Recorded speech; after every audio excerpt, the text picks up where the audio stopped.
I, I, Hey, good morning. I love that intro, man. You do such a great job with intros.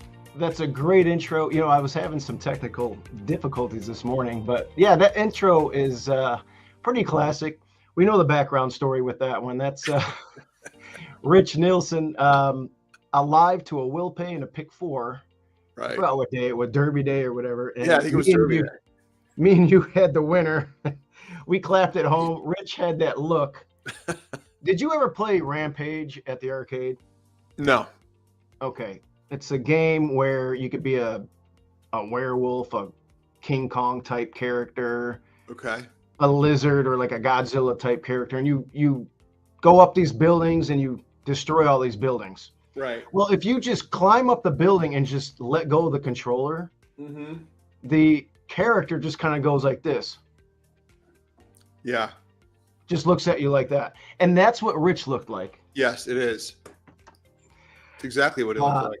so anyway, it's a cool show. Listen, we haven't done we're doing like one of these every 3 weeks, which is cool. We've been busy. I know you're busy at work. You were just in California. I was just back, yeah, at an event in Carlsbad, um, which is near, and the Uber took me right by Del Mar on the way to get there. Mm-hmm. Yeah. So, by the way, it looks like we've got two displays here, one for folks watching on their phone and one for us. Like I'm seeing the main screen, and then I'm seeing this like narrower version. Are you seeing that Are you? too? Let me see if I can. I'm not complaining. It's just something I noticed. Oh, I think you could hide the vertical. Yeah. Yeah, I don't really care enough to do that. It's Yeah, fine. there's a little screen all the way to the left. There's a little like box Whatever. to the I'll left, just all the mess way to something the up left. if I do that. So there's a lot going on in the world of like current events and politics, and I'm going to be honest. I'm not 100% up to speed. So some of today's coffee with Dew is going to be Steve-O educating Dew on. I know at a high level what's going on, but there are some details I'm fuzzy on. Okay. So you're going to be kind of like educating me to some degree. Well, you knew a little bit about the DC shooter. We could get into that. The first thing I wanted to get into is probably the Somali Fraud Ring, I call it. Hmm. So, what we're going to do today, we're going to talk about the Somali Fraud Ring. We're going to talk a little bit about the DC pipe bomber. I don't listen. That story has evolved into something totally crazy because we did a coffee with Dew 3 weeks ago talking about this. There was a different suspect at the time. Now we got this Brian Cole guy that we'll talk about. And then, of course, Right. Bitcoin. Is there a buy opportunity? I'll spend 5 minutes on Bitcoin. We could talk further about crypto because there's a lot that's going to be happening with that with another show. And then horses, there's a lot of horse action. We have a family horse today. I'm sure you have a horse. There's a contest down at Indianapolis today that our good friend Steve DeCaspers is going to. I think Frank Mustari's going with I think Justin. so. Yeah, I think so. And I couldn't make the trip, obviously, this week.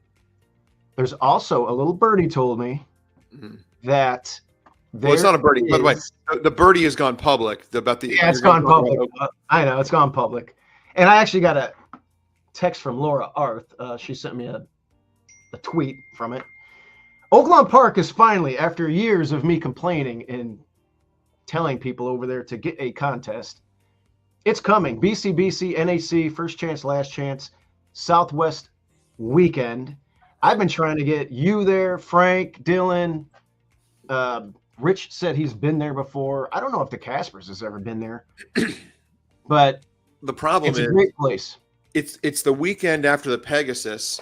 It's Right. also probably not a great time to visit Hot Springs because it's January.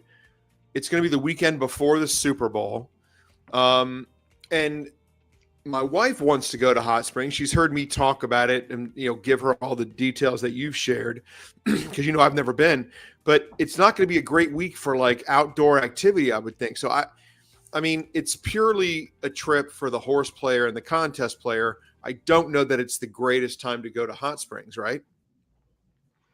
I mean, it's Southwest weekend. They have a boat and a truck and trailer giveaway with a boat. They have, there is a casino there. The Yeah. weather is usually worse around. look, it could get it's hit and miss. It could be 60 out, it could be 20 with sleep. So you Yeah. just don't know.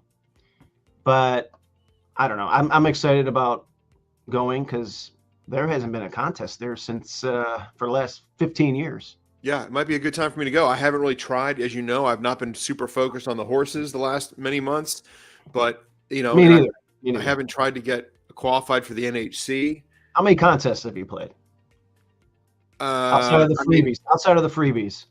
yeah, I entered the BCBC, but I mean, the answer is very, very few. Yeah, I've played basically zero. So I'm going to get going here. I think I played because I was just bored. I played a $75 Friday game, a random day, did terrible. I looked at my horse tourneys account yesterday, and I think I've spent like $120 this year in there. So I haven't really been doing anything. And because Hawthorne has no live tournaments anymore, Mm-hmm. it kind of really threw a monkey wrench into my NHC plan. So obviously you have people defecting and going down to Indianapolis today, and you got to travel. So I kind of feel for the guys that live in Dakotas, Nebraska. Yeah. Those guys that have to travel, it's hard. I can see it. I was very fortunate to have the Hawthorne contests all those many years because I usually qualified out of Hawthorne during the various tournaments that they've had. Mm-hmm. What do we have here? Oh, hi. How you doing, Manuel? Let's dive into this Somali thing. I want to play a little clip of I don't know if you watch Patrick Bet David. No. I'm a big fan. So here's a cool clip of Tom talking about what was going on. He's involved. Tom. So Joseph Thompson is the U.S. attorney from Minnesota, and he's been facing an uphill fight. He's been faced with obfuscation, people refusing to cooperate. But this is so widespread. And by the way, they're covering for each other. People are covering for each other. Tom. But it's been so widespread. Just in September, he got 8 defendants who took $400,000 each of a skim from a payout account that started at 21 million in 21 and went to 104 million in 24 based on qualifications. Now, what a qualification is kids with autism. Well, the Somali community and the ones that he found within that community were paying small amounts of money to people to enroll their kids as autistic in it. And then they set up a legal address of the clinic, but then they covered the windows with newspaper and silver foil. And there was no clinic going on in there, but they had the enrollments of actual humans, actual kids. And then they were getting an amount per kid coming in from the state and indirectly the U.S. federal government. Make sense? Yep. So, there's 400 kids in here and the money's just flowing into this address, but it's not there. And so Joseph Thompson. So anyway, I wanted to bring that up because basically what's been going on, the Somali immigrants, if you want to call them, they were refugees. Obama brought them here, I don't know, 15, 20 years ago. And there's 80,000 Somalis in St. Paul, Minneapolis area right now and growing. And Ilhan Omar, she's won her district because they convinced all of them they're going to vote for their own kind. That's kind of common. I mean, people like me and you are going to vote for people that are going to do the best for America, where a lot of other people just vote for somebody that looks like them or acts like them or believes in things like them, such as religious background.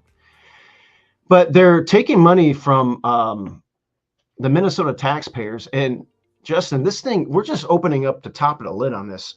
It's gotten up to close to $1 billion in fraud, and it's gone up crazy amounts every year since 2019, before COVID.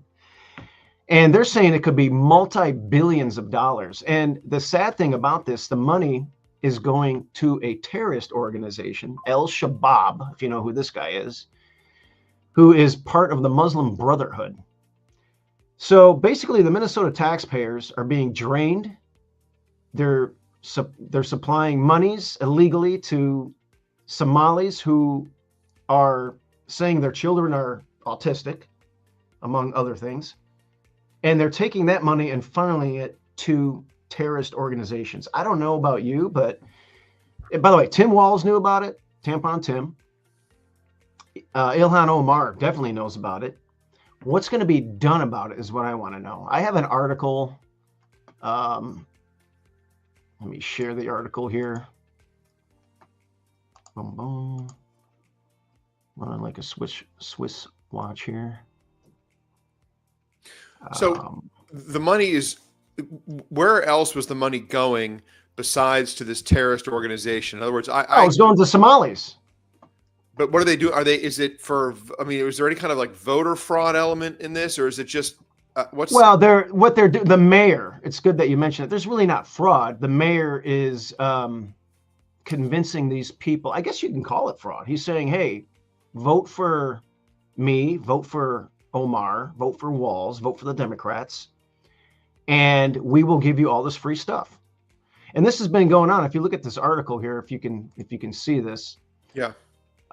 July 2019, Minnesota state officials spotted early signs of fraud that would eventually siphon away more than $1 billion in taxpayers' money, but they quickly faced pressure from leaders of the charitable group Feeding Our Future, was the name of the group, stop asking questions, according to multiple former employees at the Minnesota Department of Education. So people are starting to come forward. There have been, I'm reading through this article, 61 convictions already, and that's counting. You follow the money. This is going to go all the way to the top of the snakehead. Tim Walz has been really under the gun lately. He's been, he's catching a lot of fire right now. The guy is such a weirdo creep, man. I don't understand the appeal. And Ilhan Omar is the same person, or Ilhan Omar, I keep calling her Elon. She's the same person, Justin, that said those were some people that flew planes into the Twin Towers. Yeah. I mean, whether you're talking about this specific scam or you're talking about, the Democrats' push to prevent voter ID laws from happening, letting illegals across the southern border, I think that the trend is clear, which is the Democrats do things by any means necessary to win elections, put voters where they want them. I'm going to contrast this a little bit with the recent controversy about the Venezuelan drug smugglers and the military response and killing people and what have you. Mm-hmm. I think the American people, I don't know that Americans really are that widely influenced, at least in terms of how they vote, by micro issues. In other words, was it technically illegal to kill 2 drug smugglers that were hanging on to the boat after it had already been destroyed by the United States? So maybe they don't focus on that, but they focus on the fact that who are Democrats rallying behind here? Venezuelan drug smugglers. I mean, they seem to be on the side, if you view this from the 30,000 feet level, of the Venezuelan drug smugglers. I mean, ultimately, who cares if some drug smugglers trying to bring in fentanyl or whatever they were bringing were killed in an operation intended to stop drug smuggling? Well, the Democrats apparently care. I don't think that's going to win them elections. In this case, the amount of money that was allegedly siphoned from the Minnesota taxpayer, it seems to be going to people that do not have America's interest at heart. So more and more, it feels like Democrats are demonstrably on the side of people that are not very sympathetic. I mean, most Americans who vote are not in favor of Somali terrorists or pro-Muslim organizations or whatever. And I think it more and more it just becomes undeniable that Democrats seem to be on these very weird sides. And I think you can credit Trump for doing that. I mean, he puts Democrats in a position of rallying around causes or entities or people or groups, whatever, that I think most voters are not sympathetic towards. And here, this Minnesota thing and Tim Walz and Ilhan Omar, It's just one more example of that. Yeah, it's pretty wild. 88% supposedly of the Somali refugees are on some type of public assistance, whether it's EBT, SNAP, or whatever it is, whether it's Section 8 housing for rent, whether it's some other program. And then this autism thing, it just really pisses me off because I have my cousin's son has autism. As does my stepson, my wife's youngest son. And yeah. So how demonic do you have to be to take money from people that really need it and give it to people that, by the way, they say the IQ, I don't know this for fact. The average IQ of some of these people coming over here is like under 8. It's like 68. So, I'd have to verify that. But how do you take money from people that really need it and then take it and then siphon that money off? Well, what is terrorist organizations? What has Tim Waltz or Ilhan Omar said about any of this? You will know that better than me because I haven't been following it. But they blow it off. They talk about, actually, I do have a response from Ilhan Omar. Hold on, let me share this. I didn't mean to derail the show. No, you didn't derail it because we're talking about it. I do have a response from her, and let's get it here. Effect on the Somali community when the president says things like that. I mean, it creates fear, and there is a possible danger that a lot of the people who follow the president have exhibited violence in many cases, especially in my case, whenever he has said something about me that is derogatory or says I'm a threat to the country. I've gotten death threats. There's so many people that have been incarcerated over the years that have been encouraged by the president's words. And so there is fear for Somalis, not just in Minnesota, but across the country, that some of these people might attack and harm them.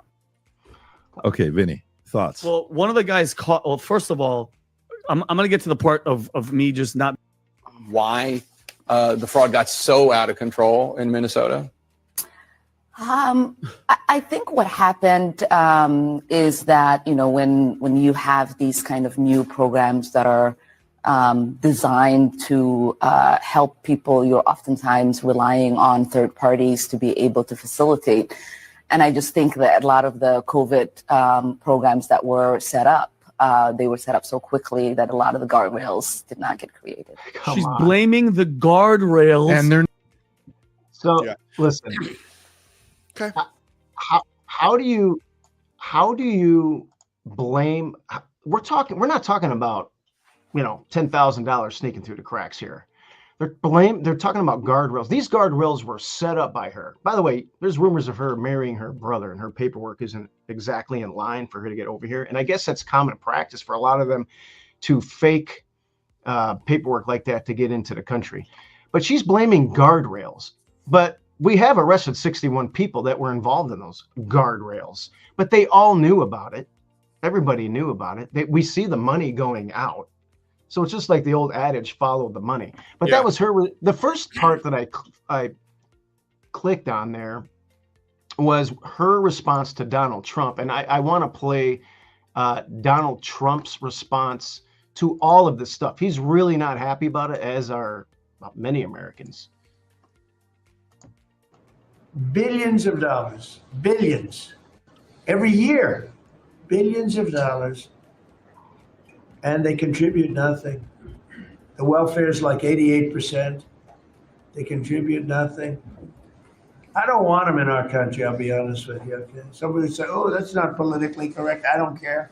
I don't want them in our country. Their country is no good for a reason. Their country stinks. And we don't want them in our country. I can say that about other countries too. We don't want them to hell. We have to rebuild our country.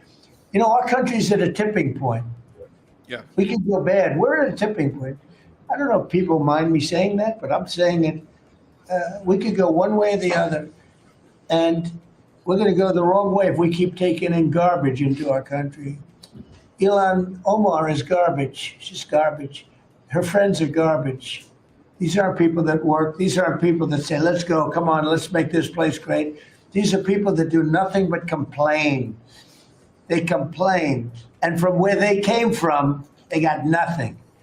You know, they came from paradise and they said, this isn't paradise. But when they come from hell and they complain and do nothing but bitch, we don't want them in our country. I mean, Here's the thing. I believe there are many more Americans who agree with what Trump just said than there are that disagree. And, you know, the Democrats love to put out these tweets and these bumper sticker slogans. No human is garbage. It always trying to act like they're morally superior and they're the compassionate ones. But I think we've seen what's been happening. It's becoming undeniable what's been happening. The Democrats try to rally support by creating a coalition of people with grievances, just general life grievances, whether they're against America or against rich people or white people or whatever. And then they try to flood the country with illegals. I mean, if you have been paying attention, you don't even have to have been paying attention closely for the last decade. But it's undeniable that the Democrat Party has tried to let people pour into this country so they can vote in elections. absolutely. And at the very least, affect the census so that congressional seats are adjusted in a way that is beneficial to them. And Trump is now fighting to get people out of this country. And that's making liberals go crazy. And we all know why. I mean, sometimes the simplest explanation is the correct explanation. Did anybody ever stop to ask why Democrats fight so hard to prevent voter ID laws? And they make up this nonsense about it's racist towards black people. Like, what the fuck are you talking about? I know. You know what I mean? And it's Trump is exposing Democrats. He's exposing the con. He's forcing them to take unpopular positions on the side of people that are not sympathetic.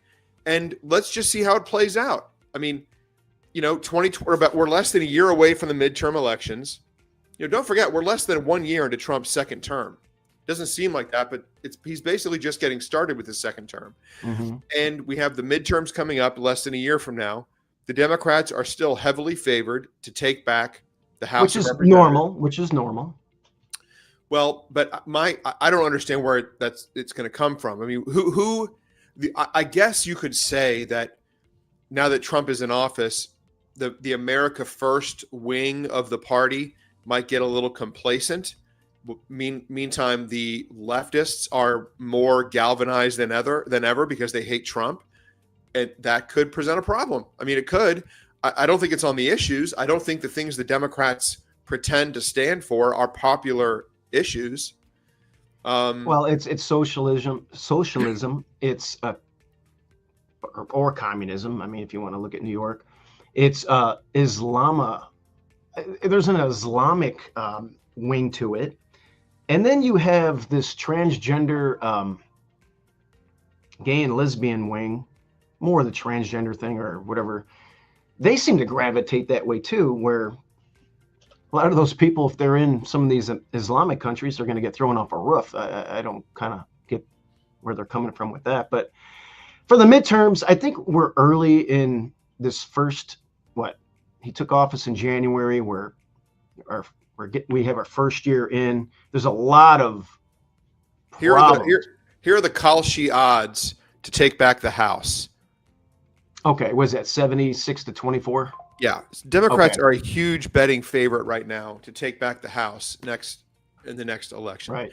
I think those are good odds for us to maybe right now put a little money on the GOP side, because we have a lot of things going on in 2026. We have the 250th anniversary. We have a new Fed chair coming in. Okay. The guy that used to be the CEO of Coinbase is probably going to be the new Fed chair. Forgot his name. We're going to lower interest rates probably by 150, 200 basis points next year. You're going to have a refi boom. We have the UFC fight at the White House. That's going to be a cool thing. We have the World Cup coming here. All of this stuff is happening. Plus the midterms. Trump has to have a great economy. We also have the tariff rebate. It's not QE, quantitative easing. This is money that was collected that's going to go out to well over 100 million families or 100 million Americans that make under 100,000 a year. You might not fit in that tax bracket, Justin, but you'll have to look at your taxes and see if you're going to qualify for that $2,000. But a lot of people are going to get that. Trump's name's going to be on it. There's going to be other tariff checks in the future. I hate to say it, but Democrats play that game. Vote, continue to vote for us. We're collecting this money. More checks are coming. So I think there's going to be a lot of things in 2026 where we've been dealing with 8-9% inflation from the Biden years.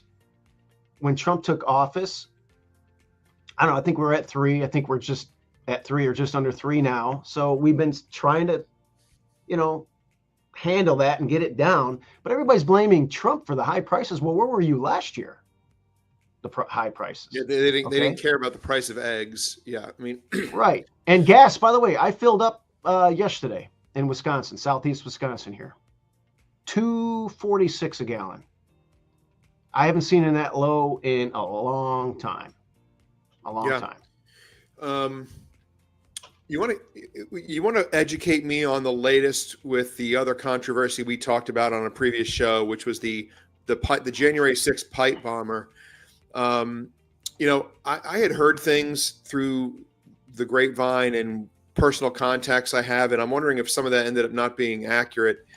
For those people who don't know, the night before January 6th, which was the riots in the Capitol, there were 2 pipe bombs, which ended up being fake, found at the Republican National Committee and Democratic National Committee headquarters in D.C.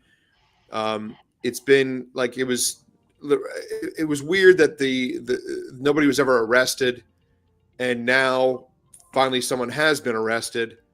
I'm a little fuzzy on the details about what this guy Brian Cole's background is, but Steve, why don't you bring me and the audience up to speed here? Okay. Yeah, this is back in your backyard, your old stomping grounds. Right. So as you can see here, Brian Cole Jr., 30-year-old man from Woodbridge, Virginia, if you know where that's at. Yes, I do. He was arrested. He admitted to doing it. He also said that he felt like the 2020 election was stolen, and that he was a part of that somehow. I don't know if this guy's off his rocker, but we've always suspected that. You look at the historical voting totals of the presidential elections. Each winner was around 60 to 70 something million. Joe Biden, the most unpopular president of all time, a one-termer who was brain dead with the auto pen, got 81 million votes. It's absurd. And I think at this point in time, nobody believes that. And we remember the night of the election in 2020. We were all, I think me and you called each other. Yeah. Like so many times. You were talking about the odds, and then our text group was going nuts. They just shut the switch off at like, I don't know, 10, 11 o'clock at night. Stop voting in Pennsylvania, Michigan, Georgia, maybe one other state. And Trump had a huge lead in every state. I think he was up by 800,000 votes in Pennsylvania. They shut everything off. The next day, a dump of harvested ballots came in all these states, and Trump lost every state by like 10,000 votes or less. It was so unbelievable. It was pretty obvious of what happened. So he kind of mentions that in here. Now, this guy's father worked for, I believe let me see, Brian Cole's father. Let's see if we can get some information on that. Father, Brian Cole Sr., who previously faced legal issues related to racial discrimination and was represented by civil rights attorney Ben Crump here. Let's look at his background. He did work for, I believe, the Democrat Party, and he worked on bringing in illegal immigrants or refugees. Let's see. I can't really get the story there, but yeah, his father was somehow involved with immigration and bringing people in and having them put in specific areas where their votes would matter, so to speak.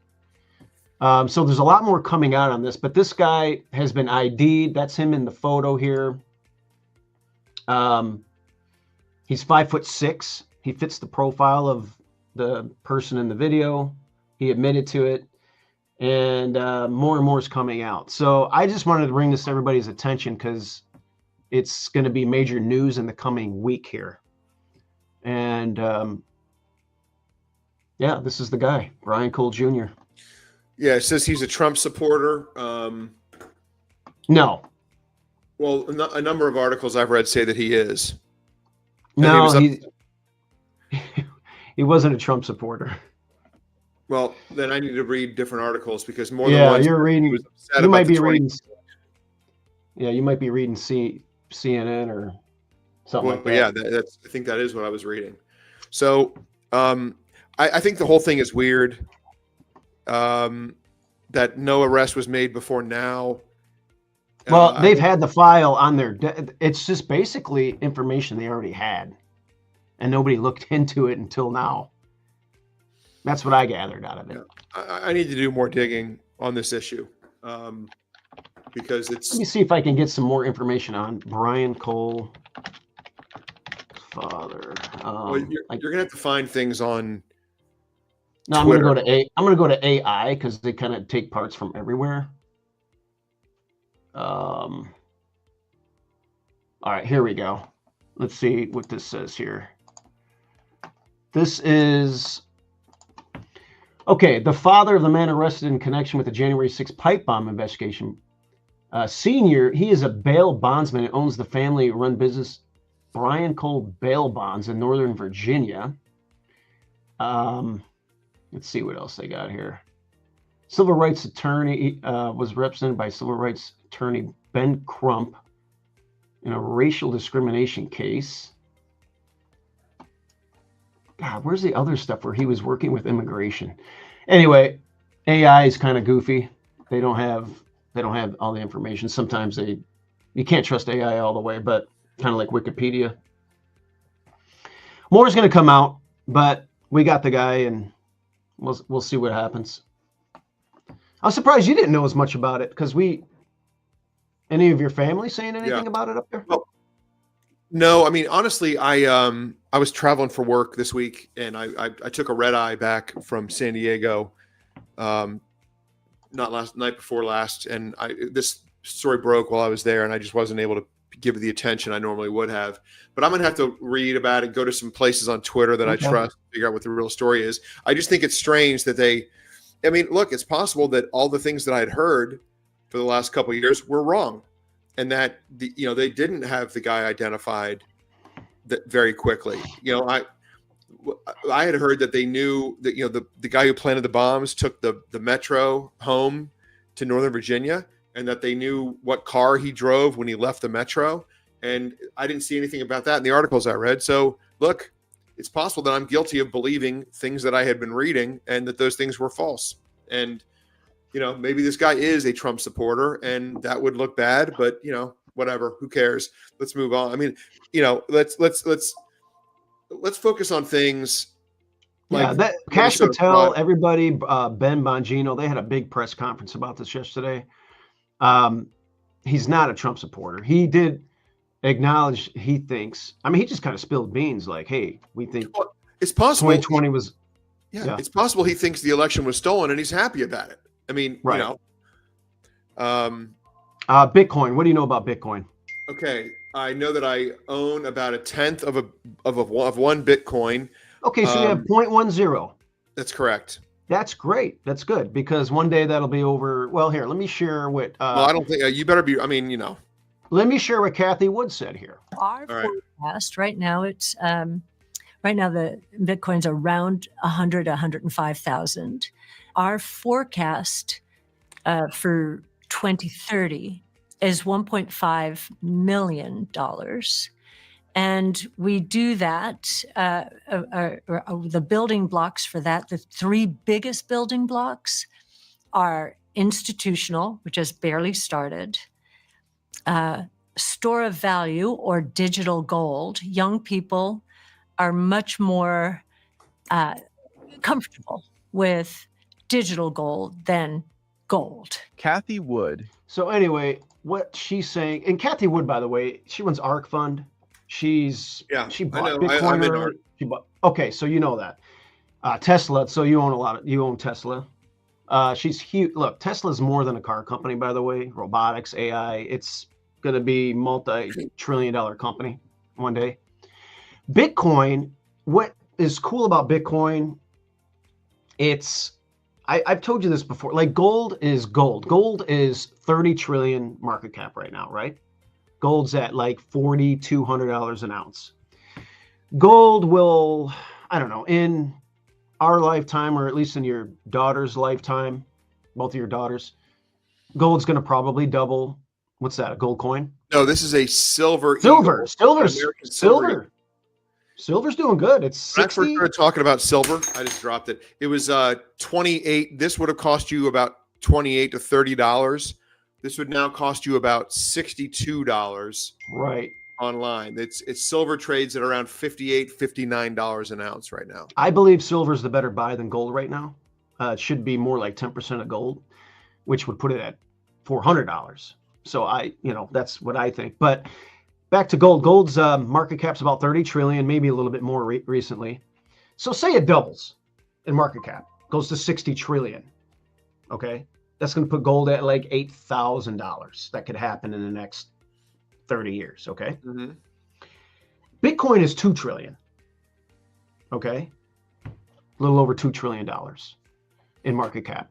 Mm-hmm. What makes Bitcoin appealing to younger people? They're more accepting of it, obviously, with the new, iPads and technology and everything. Your old gold bugs, they don't want to mess with all this stuff. They don't care about blockchain, and maybe there's a few out there, but your baby boomers are stuck in gold. Now, your Gen Xers, like me and you, we like gold, but we also like digital assets for the most part. There's a 50-50 split there, where it's more like 90-10 baby boomers, maybe 95-5. They like gold. They don't like digital assets. Gen Xers are like 50-50. Well, you get these new groups, Z's and Y's, and go with all the letters you want to come up with. Millennials, they don't like gold as much. First of all, gold, and they like digital assets. Gold is not very divisible.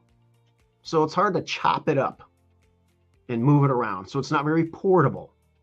Okay. Where Bitcoin is very divisible, there's 100 million Satoshis in one Bitcoin.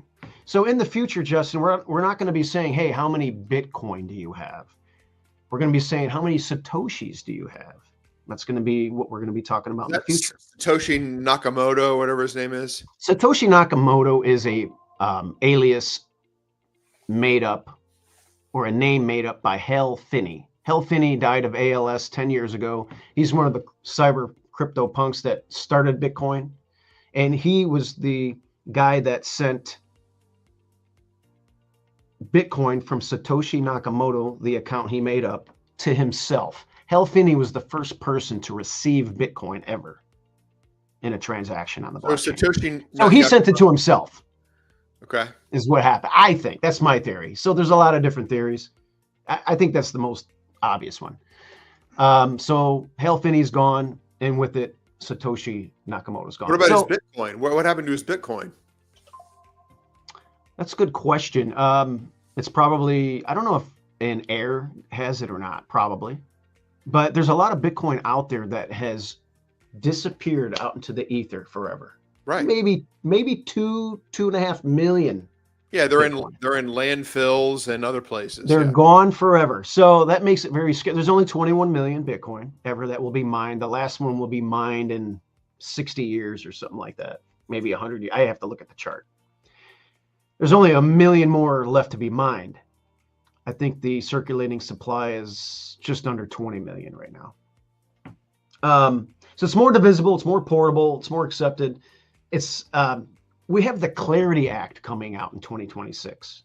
We already have the Genius Act that was passed through law in July of this year in Trump's administration for stable coins. We just got rid of the pennies. You heard about that. No more pennies are going to be made. We're going to digital assets, whether you like it or not. I always like the idea of having cash, especially at the track. So I think there's going to be a world for that. But digital assets are here to stay. It's only going to get bigger. Bitcoin's a big part of it. It's more of a store of value. It's kind of clunky. The network is run by a bunch of miners all over the world. So it takes a little longer to transfer it, maybe 5-10 minutes to get your Bitcoin. But Western Union sucks and it's expensive. So I look at Bitcoin as digital gold, like Kathy Wood said. And yes, one day, look, I was telling people 5 years ago when it was under 10,000, it's going to be 100,000. Everybody laughed at me. Now we're there, just under now. We had a little bit of a correction to 90, but it's going to 1 million, 1.5 million, like Kathy Wood said. By 2030, I could see 700 for sure, 700 for sure. She's saying 1.5. That would be on the upper side. But yeah, it's gonna one day be $100 trillion asset. So when your daughters are our age, Bitcoin's gonna be worth probably over $2 million a coin. So yeah, absolutely get them a little bit of Bitcoin for, retirement, college, whatever. The problem I have, and I know you like to mock Warren Buffett and say he doesn't know, but he thinks it's going to zero. So did Charlie. Let's read that. Let's see. Even if gold, would you double in 30 years? That's only 3.3% per year return on your investment. Yeah. And some people are happy with that, but no, if his math is correct, then yeah, that's no good. If gold only double, silver has doubled in like 1 year. Or maybe it's a year and a half. I forget exactly, but it's, silver. I remember talking to my daughter about gold recently within the last couple of years, and it was 2,300 an ounce, and now it's over 4,000 an ounce. So gold let's start with silver. Silver has industrial uses. There's talk that silver is going to be needed for things like certain batteries and electric vehicles and solar panels and all these things. And I don't know how true any of that is. The reason I got silver, and I have, quite a few 1 ounce bars, and I have, a lot more of these, is because if we get to a point where for some reason cash is useless, whether there's some kind of horrible thing that happens, you need to buy food for your family, and no one's taking cash anymore. I got silver because, I think that's easier to spend. Like an ounce of gold is over $4,000. You're not going to be able to spend a silver coin, or rather a gold coin, to buy food for your family. A silver dollar now is worth about 60 some bucks, and that's, easier to transact than gold would be. Are you talking about if there's like an apocalyptic moment that's where what I'm right. There's no electricity, exactly you're living off, okay. I got you. Right. Yeah, and it's probably less than 1/10 of 1% to ever happen, but I have some just in case I need it. My question for you is, and I've never understood this or heard a good answer, is why is Bitcoin needed? Why do we need it? What does it do? It's cool the way it's mined and the work that goes into it, but why is it worth anything? Well, what does gold do? Gold, people like to look at gold. Okay, they like to look at it. All right.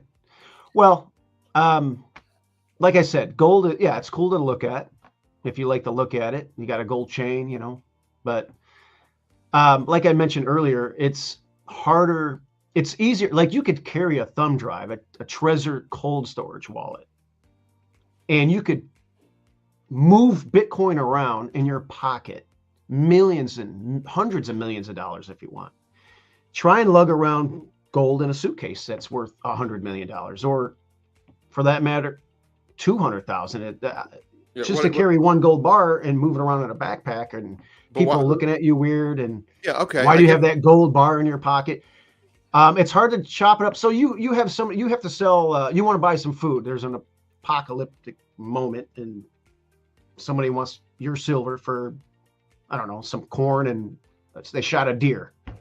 So are you going to get like a what are you going to do? Melt that down, I guess, and kind of like, I guess, cut the No, that's why I gold chose coin in half. silver. That's why I chose silver and not gold, because at the Well, time that's what I'm saying. The silver too. You still gotta. It's not as divisible as Bitcoin. No, you're right. If silver goes to, if this coin, which was worth $30 when I got it, is all of a sudden worth 500, then yes, you have a point. But like, I just don't. I mean, silver, it has industrial uses. Gold also does, but people like gold, and people like to make gold jewelry. Right. You could also argue those aren't worth much either, but at least there are industrial uses for those things. Bitcoin, I mean, transferring money, I can, I transfer money to Dylan over,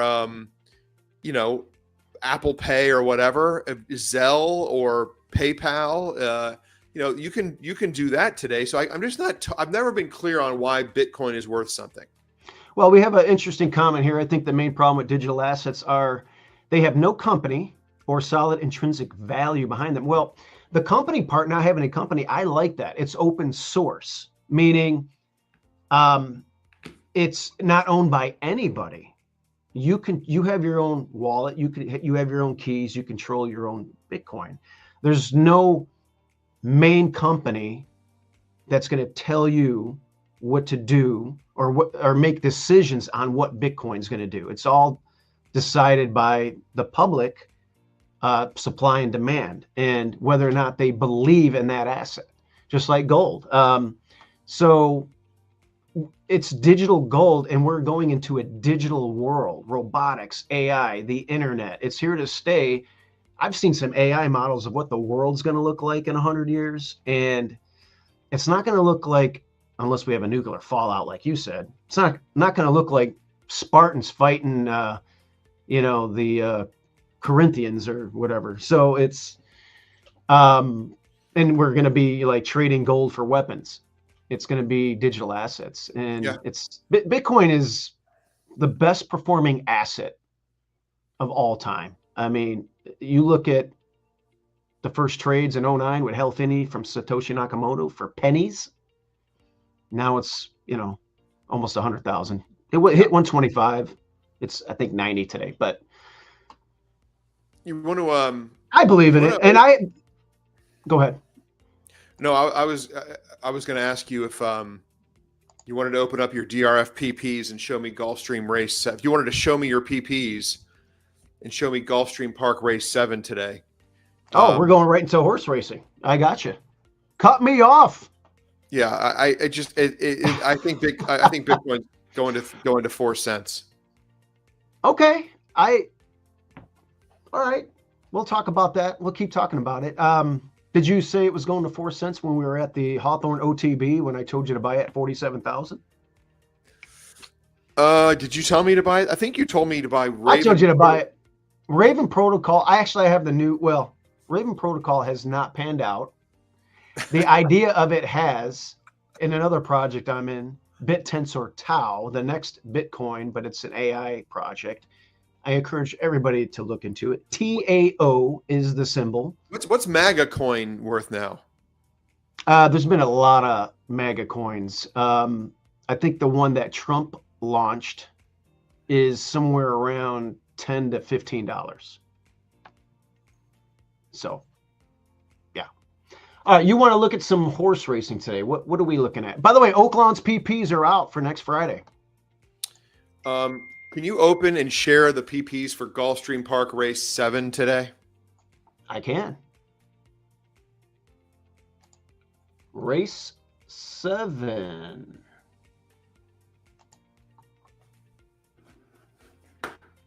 All right, we're going a mile on turf. It's an optional claiming event, A other than. All right, I like it. What are we looking at here? Scroll down to the number 12, please. Flat to the mat. We're way out there, and I know, and it's not optimal. It's not optimal. Okay. Well, we're getting a price. Tell me about this one. It's Mike Maker. Not a ton of experience routing on on any surface. In the Paradise Creek back in May, the horse was 42-1. Great gallop out, ran second. And then they tried the Grade 3 Manila post 8 of 8. The horse was just a million wide the whole way around and had absolutely no chance. Went back to sprinting, has been off since September. Top buyer speed figure, if buyers are your thing, of an 81. Really bad post. Okay, I'm not going to lie and tell you it's anything other than that. But if we could start scrolling back slowly to the one horse, just go through all of them real quick and just kind of look at the buyers. Let's touch all of them. Going down to the 9, not really a factor. The 8 is Tyler. It's Zach. You stick on the 8 a little bit. And again, if buyers are your thing, you would see that this horse is according to buyers is faster than my horse. And if we scroll down through the kind of the rest of the field, you'll see that 81 buyer that was earned by the 12 horse is competitive with, the horses that are going to get played. Can we go back to the 3, please? Yeah, there we go. Gun Barrel City, Pletcher. Wow, that was a nice race, maiden breaker there. Not facing winners, but off since May. Yeah, it's been. My horse has been off since September, and then the final 2 horses in the field, the 1 and the 2, if you can scroll up, and you'll see that they're not anything. So my point is, this is not a super deep field. The favorite's been off since May. Tyler's horse looks strong at the 8, but I think the 12 flat to the mat. If we can avoid massive ground loss, which at Gulfstream going a mile, why are you laughing? I'm just you're saying if we can avoid massive ground loss, and I could just picture that happening. Yeah, and so can I, but that's why the horse is 12-1. But maybe Bravo. I mean, I know you like Joe Bravo. You've always liked Joe Bravo. Jersey Joe, yeah. I mean, he's won me a lot of money in the past. I will say this about the horse. Throw the 2 dirt races out. It hasn't really done its best work routing. The 2 route races, I guess you could say that he had wide posts. In both, right? In both of those.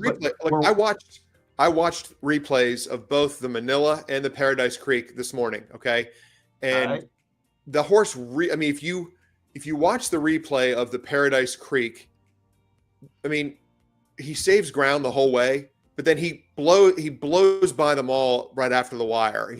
A massive gallop out. Okay, I will agree that looks like a nice company line. It's a stake. It hit the board at 42-1. That was a 1-turn race. Yeah, agreed. Look, there's obstacles here.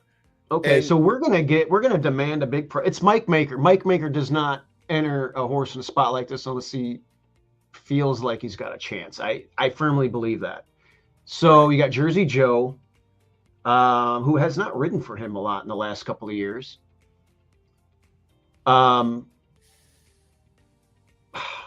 guess we got to demand this price, if not better. This might be a capper. Yeah, I think this is a horse you want to consider using, is what I'm saying. I think the horse is going to run better than. Scratched. Just got an update. The horse is scratched. So much so for now that. What do we do? Nothing. Nothing, huh? You know what? You kind of poo-pooed on a horse here that I kind of like here. You're getting weight. You got this bug who's, won a few races for a decent low-key trainer. It went on synthetic for the first time in a 5-panel race. It's lightly raced. It's a more than ready. It's second time blinkers, and it really popped on the synthetic. And if you're like me, who believes that if you run well on synthetic, most of the time you run well on turf, as opposed to dirt, because the dirt races are much to be desired. And you can also tell or see that they tried to get this horse on turf, and both of its starts prior to the romp and the synthetic race. So they always wanted to get it on turf. It's more than ready. They were unable to get it. They said, all right, let's run this thing on the synthetic, see what happens. It popped. We're routing. We should get a nice pocket trip. Let me check out these siblings here. First of all, the broodmare routed successfully as a stakes winner routing with some other nice races. Has a sibling here, a 2-year-old that hasn't done much out of Finger Lakes. That one probably wants turf too. And another ugly, god-awful, boy, those are some bad siblings who haven't run on. Go ahead. I was sorry. I want to wait till you get finished. But no, I think this is a potential bomb that, since your horse scratched, I might play it. If this, yeah, go ahead. Did any of the also eligibles draw into this race, or are they all scratched? No, they're all out. They're all out, and the 12 scratched. Wow. Now, Bravo. Will something? Now, can I ask you this? Yeah. Do they make that decision right off the bat, or would the 12 scratch, and then one of these AEs get in? No. Once it's grayed out, it's grayed out. Okay. Completely. All right. Well, listen, what are you thinking? I'm thinking it's hilarious that as we're talking about my one play of the day, it literally scratches live on Coffee with Dew. I mean, we literally watch the screen switch to scratch. First of all, I predict your Bitcoin's going to 4 cents, and then my horse gets. It's not going to go to 4 cents because it's impossible. This guy's right. It's impossible to go to 4 cents because of all the lost hard drives. Remember, we talked about that. Okay, so there's already there's a built-in 90 cents. 90 cents. It's not going to 90 cents.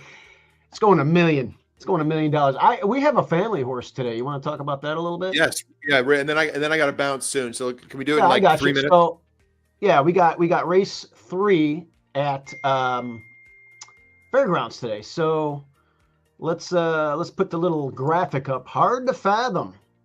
Okay. Number 3, 6-1 morning line. Now I think we're going to go off higher. This race, let me refresh this, because at Fairgrounds they've gotten a lot of ugly weather, and I think it's 100% guaranteed to come off the turf. And I don't know if they did the changes yet, but anyway, this race is going to come off the turf apparently. Hard to Fathom. If you remember, we were doing a live stream 2 years ago or a year and a half ago, Oaklawn. And by the way, this horse this horse won at A Other Than at Hawthorne on dirt with an 82 buyer speed figure. And I had a trip note on it here where it got hurt in that race, actually. And ran second. And if you remember, we did a live stream. We had him in for a waiver claimer May 4th, 2024. He was 70-1 and just missed and got a nice big number. Now, the other races that you see here on the dirt, he got the lead. He likes a target, and he wasn't ridden correctly, okay? He doesn't like to be on the lead, and he was on the lead in the last 2 dirt races. So we're going to throw those out. And he wasn't right in that March race at Oaklawn. He got messed up in that race, and we had to bring him back slowly. The main threat, Half Brother looks good, but the main threat is probably going to be Golden Bandit, who's going to be setting the pace, which we like. He got a big number at Hawthorne when they took the race off the turf, though, against a couple that probably were overmatched anyway, and he got to do things his own way, and he popped that big number. I think he might get a little bit of pressure today, and I think Hard to Fathom is going to be a big overlay today. He's 6-1. Is your dad going to be at Fairgrounds? No. Winter Circle? No, we're not at Fairgrounds. We're going to take a trip down there when we get a few of them running. Probably going to go down there probably around Fat Tuesday or Mardi Gras time, or I don't know. But Hard to Fathom is 6-1. Now, We had him going pretty good here. He had a 2-race winning streak. One of the races he was disqualified. We were not happy about that. He should not have been taken down. Came back, won again. His last race, he got a nice trip.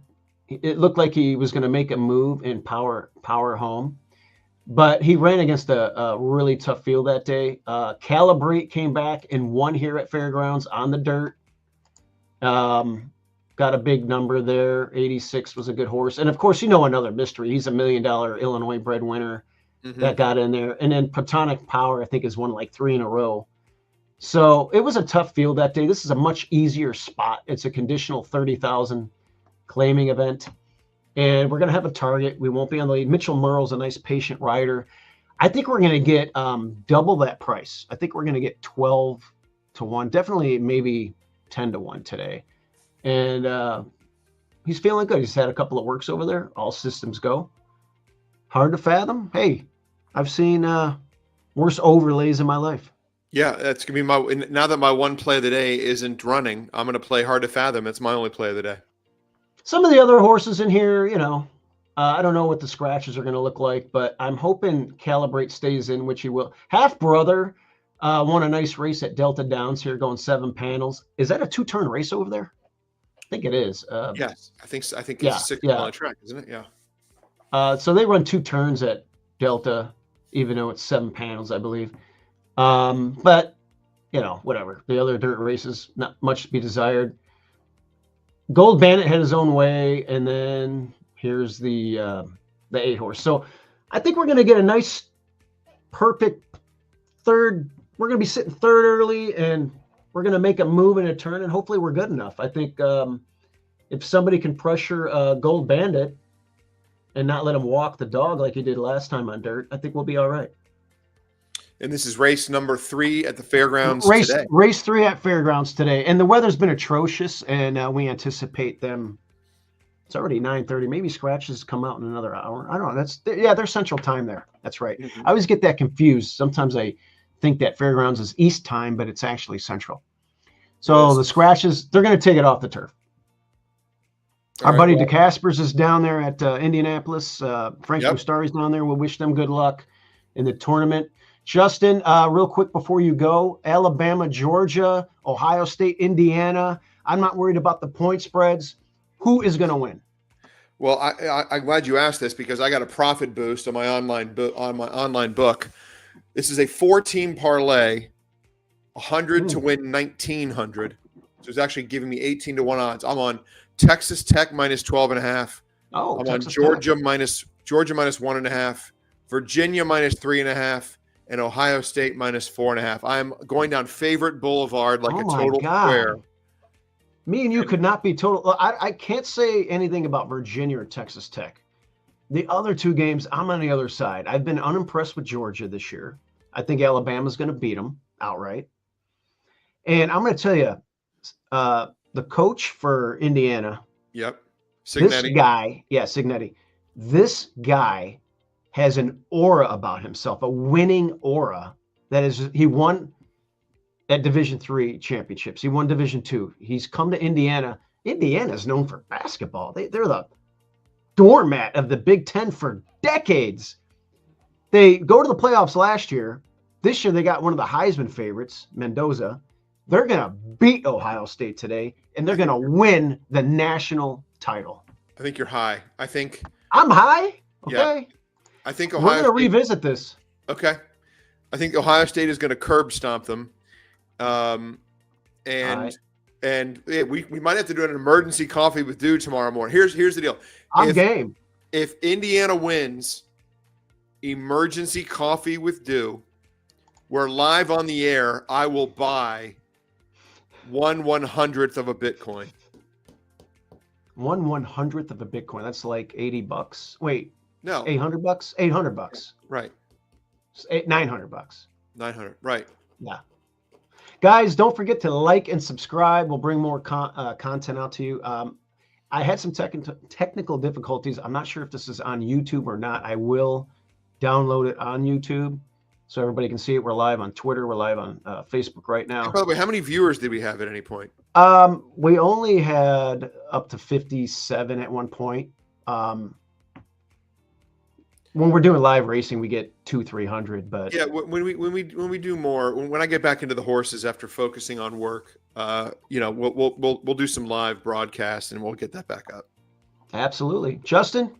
Have a good day. Good luck on your bets. I don't have any money on these games, so I hope you win money. I just think you're making a mistake. Silver.